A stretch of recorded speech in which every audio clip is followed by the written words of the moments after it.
Hello and welcome to more history stuff.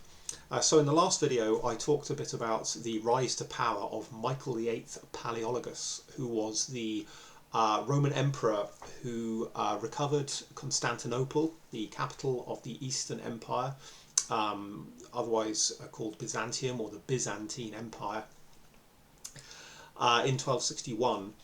And in this one I just wanted to flesh that out a bit more and give a bit more context as to how Michael rose to power.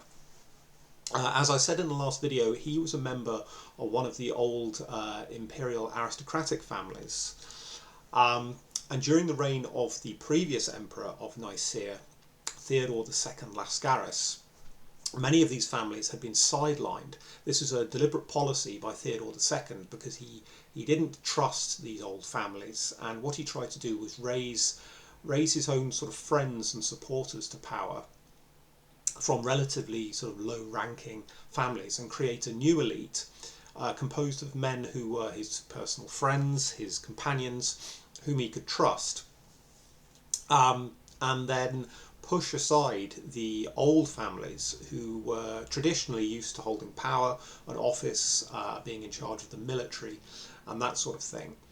Now Theodore only reigned for 4 years, and had he reigned much longer, it's probable that these tensions he was creating by raising up one elite at the expense of another would have led to probably another civil war. The history of the Byzantine Empire or the Eastern Empire is absolutely littered with rebellions and civil wars. It was a very unstable state, really, and it was a miracle it lasted so long, over 1,000 years after the fall of the Western Empire in the 5th century. But Theodore died, aged only 36, and he left a young heir, a young successor, John, who was supposed to succeed as John IV. He was only 10 years old at the time of his father's death, and this allowed or enabled Michael, who was John's kinsman, to push himself forward. And Michael, as I said in the last video, was this very dynamic, very ambitious, ruthless, brutal man, really, but very smart. And he was he had his eyes on the prize. He was absolutely determined to seize power and do it by any means. And this becomes very evident within only days of the death of Theodore II, because there's this very bloody coup that is almost certainly arranged and triggered by Michael. What happens is that within days of Theodore's death, the emperor's body is laid out and is supposed to be formally buried in this memorial ceremony at a monastery called Sasandra within Nicaea. And everyone is present for this ceremony, including his heir, John, who's only 10, as I said, and the entire court. This includes Michael, members of the aristocratic families whom the late emperor had tried to set aside, and principally the late emperor's friends who he had raised to power. And the most important member was George Mousillon, who had been Theodore's personal friend and his secretary, and was then appointed regent. When Theodore died, he had left George Mousillon to rule the empire until John came of age. But Michael wasn't having any of that. And what happens at this memorial ceremony, where the emperor's body is formally laid out, a riot breaks out among the mercenaries, the soldiers who are outside guarding the church. Supposedly they were angry over not being paid their wages, but really the whole thing was a conspiracy. It was planned and instigated by Michael. This supposed riot was really stage managed. And it turned violent very quickly.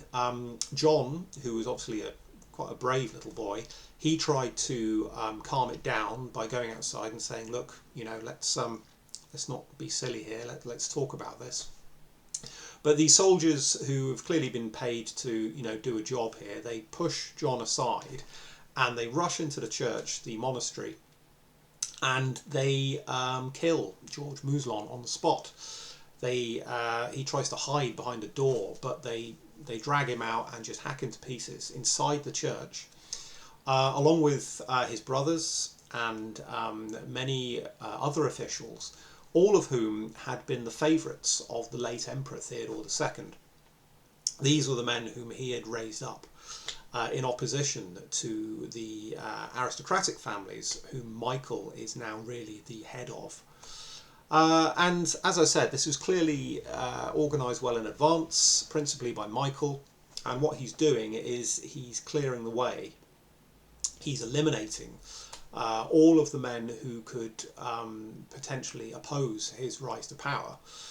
And he does it in this very brutal and bloody fashion, and in a way that breaks all of the sort of the norms and the rules of the period, because this is supposed to be a period of extreme piety, of religious faith, and in the East, just as in Western Europe, a church and a monastery is a place of sanctuary. It is hallowed ground. This is the house of God, and you do not shed blood within the house of God, technically.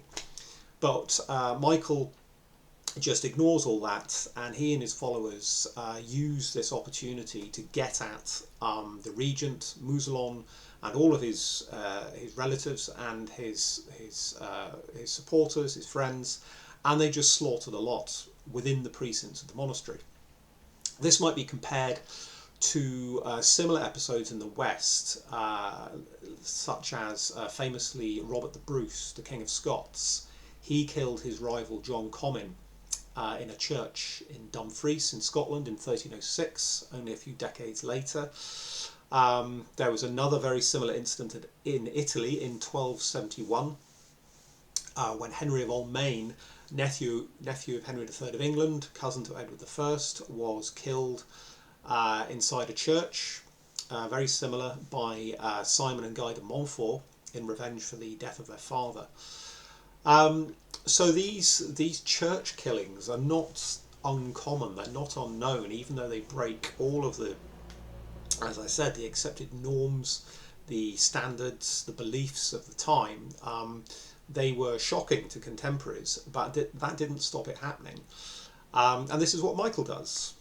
And it soon becomes clear what he's trying to do. I mean, it's abundantly clear, especially after he's slaughtered all of John's loyal followers. But he's also being careful. He's laying his ground very carefully, and he doesn't just immediately seize power, even after he's killed Mousselon and all these sort of other inconvenient men. He very carefully builds up his power base. He doesn't get rid of John almost immediately. And he waits quite some time until they can go through this whole co-crowning ceremony on the 1st of January 1259. But it's clear when this ceremony takes place what's really going on, because Michael is crowned first, which is, a pretty blunt act of symbolism, and his crowning is done with all the sort of usual elaborate ceremonies. These Eastern emperors, they loved their rituals and their ceremonial clothing and traditions. And while Michael is crowned properly, poor old John, he's not only crowned second, but he's not even given a proper crown. Instead, he's given this sort of cap with pearls on it, which is not a crown or even a coronet. It's just a sort of fancy-looking hat, really. And in terms of sort of physical symbolism, this is meant to show that although he is co-emperor, he is very much Michael's subordinate. But Michael continues to sort of play a smart game and keep his cards close to his chest, as it were. I mean, to anyone with a grain of sense who is witnessing these events unfold, it must have been, blindingly obvious what Michael was intending to do. But he wasn't gonna act rashly or quickly. He lays his ground very carefully, and he waits until 1261 when he gets this enormous stroke of luck. when the city of Constantinople, which has been in the hands of Western Crusaders, the Latins, to use a contemporary term, it had been in their hands since 1204, over 50 years. It was recaptured by Michael's soldiers almost accidentally. They happened to be in the area when somebody, a local peasant, told them that most of the crusading or Frankish garrison had left. They had gone on a jolly to attack an island somewhere far off, and there were only a few Western troops guarding the city. So Michael's soldiers seize this heaven-sent opportunity. They get into the city through a drain. They sort of creep in, and they launch this ambush, this attack. And almost sort of against their expectations, within a couple of hours, they've managed to recapture Constantinople, which the emperors of Nicaea and the other Greek or Roman rulers had been trying to do for 50 years and failing. They couldn't do it. Even the most capable of them, men like John Vatatzes, they could not retake the city.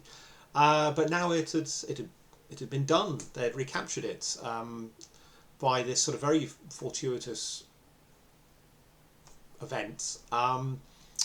And when Michael is informed of this, he, as you might expect, takes full advantage, because now he is in a position to re-enter Constantinople, the capital of the old empire, restore the empire, have himself crowned sole emperor in Hagia Sophia, the great church, which is still standing, still very beautiful, very spectacular, and take power for himself as part of this glorious event, the restoration of the empire.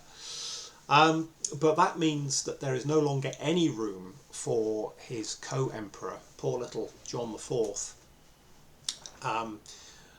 who is now completely isolated. He hasn't really got anyone to protect him.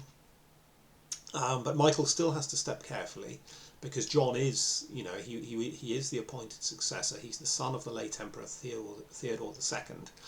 And he can't openly move against him, because that would anger too many people. But on Christmas Day, Michael takes decisive action. He gave secret orders for John, who was still in Nicaea, to be blinded, to have his eyes put out. And this was a traditional, very cruel, obviously, way of knocking out, eliminating political rivals within the empire. Because the theory went that you had to be physically whole to be fit, to be emperor, to be a fit ruler.